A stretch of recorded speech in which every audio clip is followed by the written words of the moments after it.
Here's the second hummingbird garden.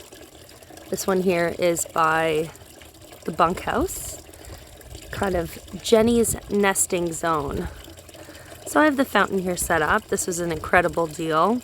It was a re-merchandising deal that they had at the store at Canadian Tire. So it was actually $40, which is insane because I think this fountain usually goes for at least $100. It's a plug-in fountain. It's had some challenges. In the wind, the wind was blowing all the water out, so that was not too fun. But it's a learning curve. Now, because hummingbirds like shallow baths, I have this little rock set up here, and they can perch on that. I also have a little feeder here to get them used to it.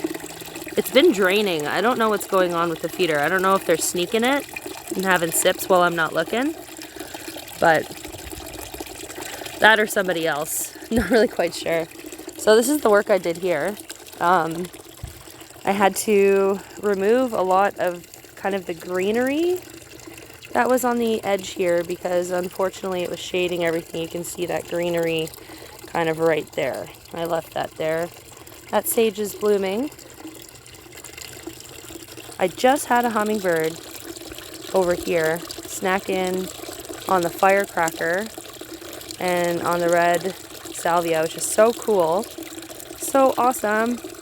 Then here I did some more work trying to get rid of that kind of weedy stuff, and I put some boards down because there's a lot of poison ivy here and a lot of things that are actually shading out nice things. So here we have like some daylilies.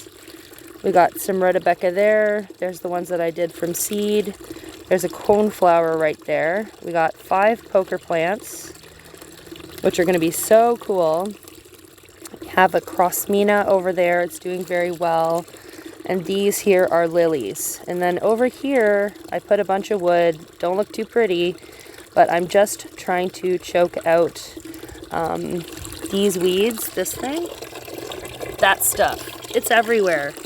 And so is the poison ivy, so it's kind of hard to work in this area.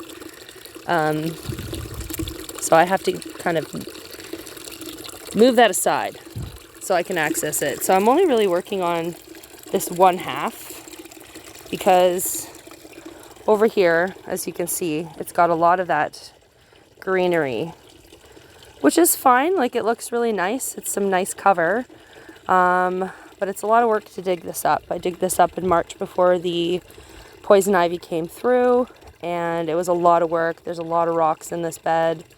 The storm moved my kind of hummer perch, dead branch there, some cardinal climber there. It's grabbing onto something, but I don't know. There's only so much I can do. I gotta pace myself. There's an oak growing here, which is fantastic for the shoreline. But there is a lot of lilies. Like, there's a patch there, there's a patch there, and it is getting choked out from the sun. So I think that's why we haven't had flowers over here for a while, because there's just so much growth that's kind of choking out the daylilies. So that's not good. But the fountain is fun. No takers yet. Had to keep filling it with water because it kept escaping. But yeah, the garden so far is very successful, with this little patch here of a clump, and they're loving it. They're snacking on it. I can't get it on camera, but they're here. Happy little hummers in their flowers.